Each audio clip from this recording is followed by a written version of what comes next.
Welcome to enrichminds.com and our session on cryptocurrencies. In this session, we shall learn about cryptocurrencies and why they are in the news.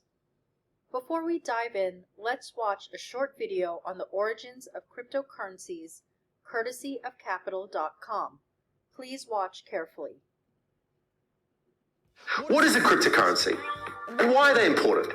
In this short video, I'm going to explain the basic principles behind Bitcoin and other cryptocurrencies and why they're so exciting. Ever since we've had the internet, people have dreamed of having a currency form of money native to the internet. E-money was going to be the killer app. And throughout the 1990s, a number of entrepreneurs made various attempts to build a digital currency. In fact, PayPal was one of these, originally conceived as a native digital currency for Palm Pilots. But digital currency is hard to do. The reason why is what we call the double spending problem. The wonderful thing about digital assets is that they're really easy to copy.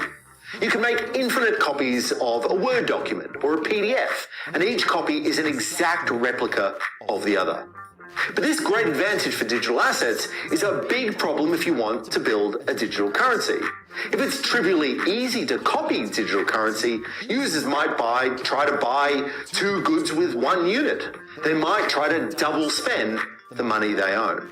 This is a lot like counterfeiting problems that exist with physical currency.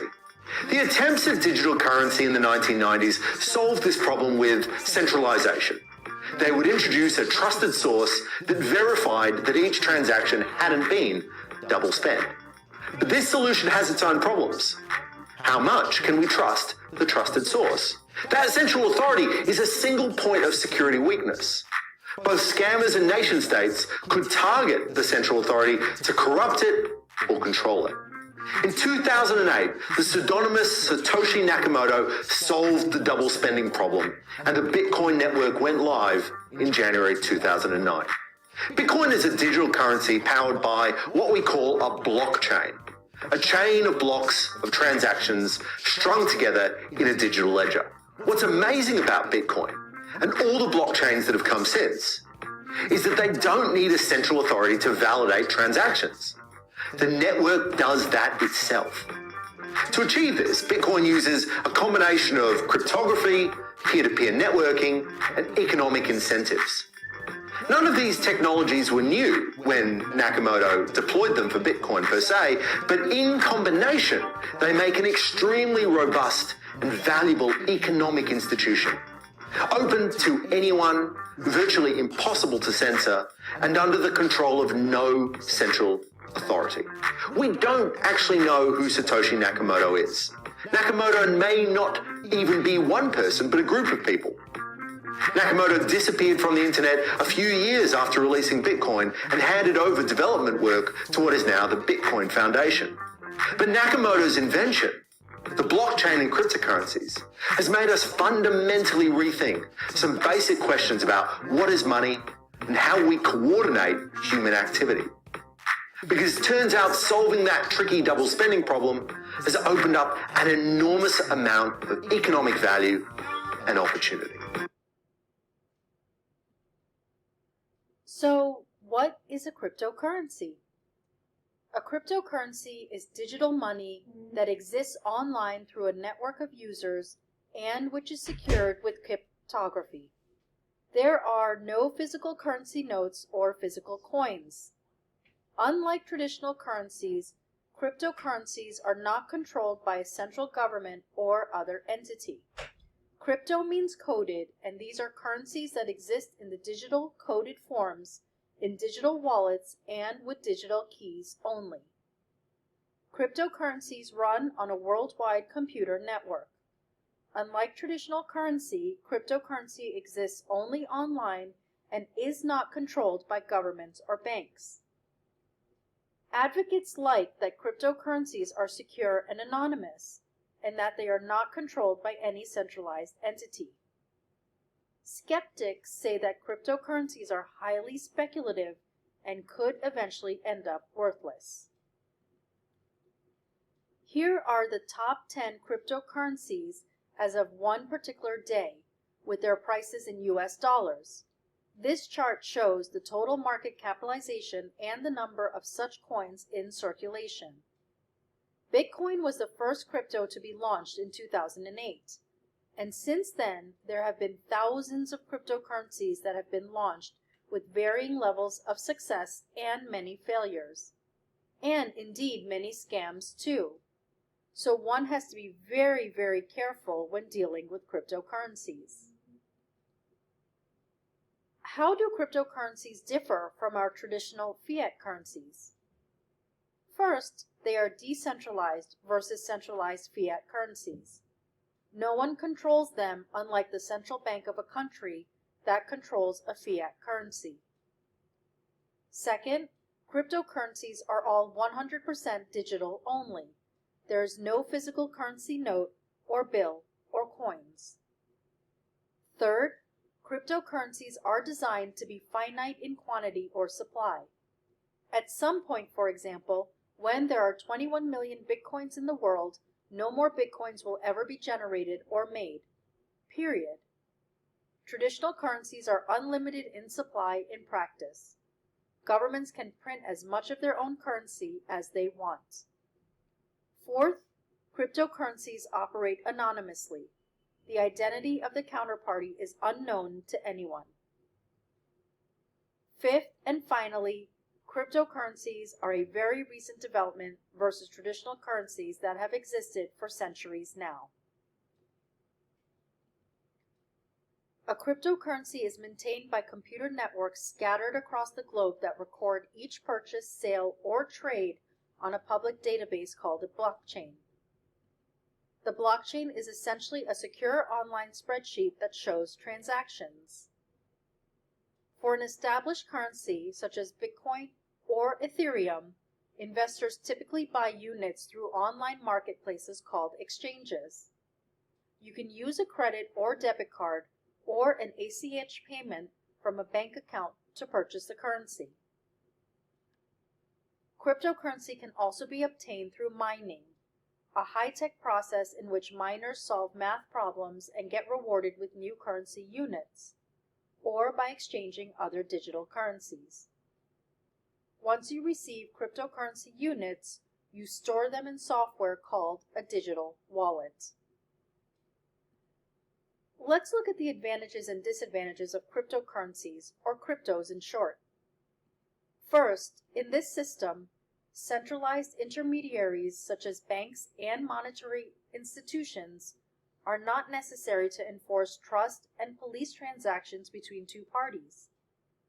Thus, a system with cryptocurrencies eliminates the possibility of a single point of failure, such as a large bank, setting off a cascade of crises around the world, such as the one that was triggered in 2008 by the failure of institutions in the United States. Second, cryptocurrencies promise to make it easier to transfer funds directly between two parties without the need for a trusted third party like a bank or a credit card company.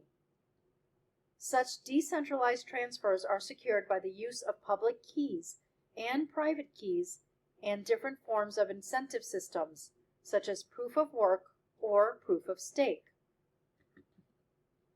Third, because they do not use third-party intermediaries, cryptocurrency transfers between two transacting parties are faster as compared to standard money transfers. Thus, a fiat currency is converted to Bitcoin or another cryptocurrency, transferred across borders, and subsequently converted to the destination fiat currency. Fourth, cryptocurrencies are not correlated to any other asset class and can be a great addition to one's portfolio. And next, let's look at the disadvantages of cryptocurrencies.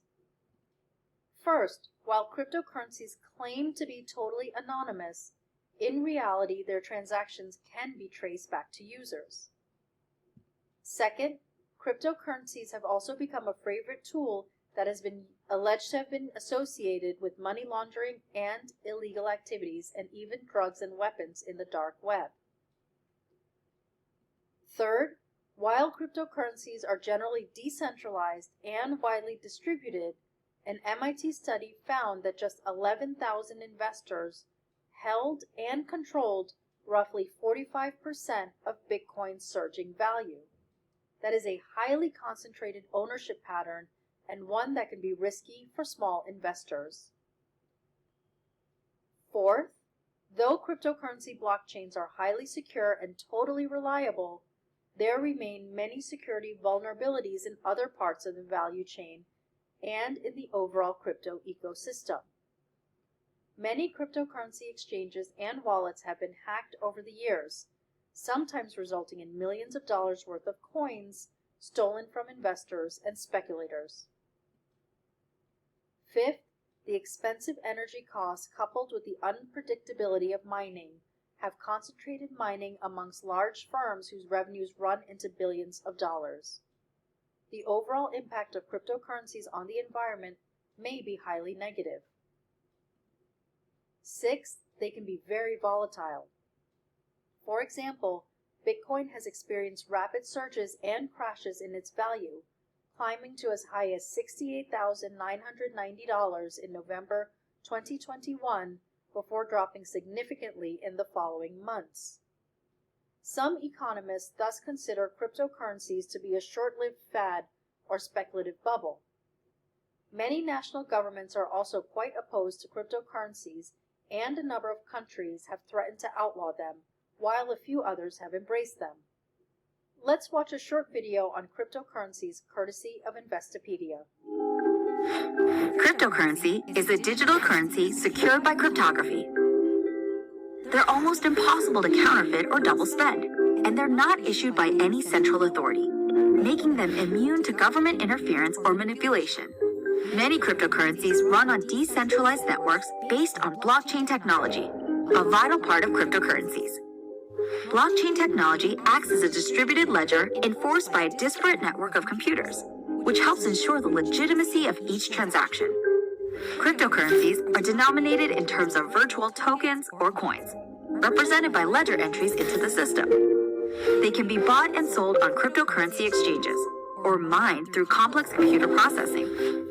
Experts believe that blockchain and related technology will disrupt many industries, like finance and law. The first blockchain-based cryptocurrency was Bitcoin.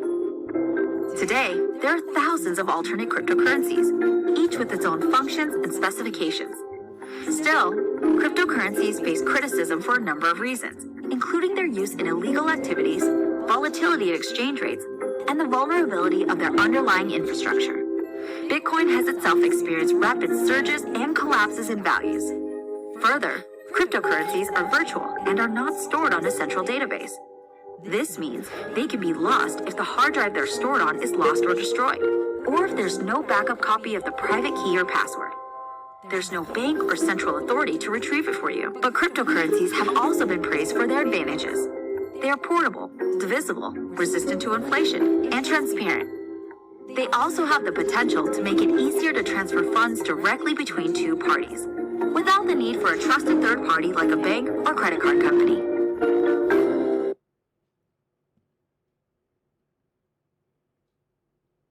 So our main takeaways from today's session are: first, cryptocurrency is digital money that exists online through a network of users.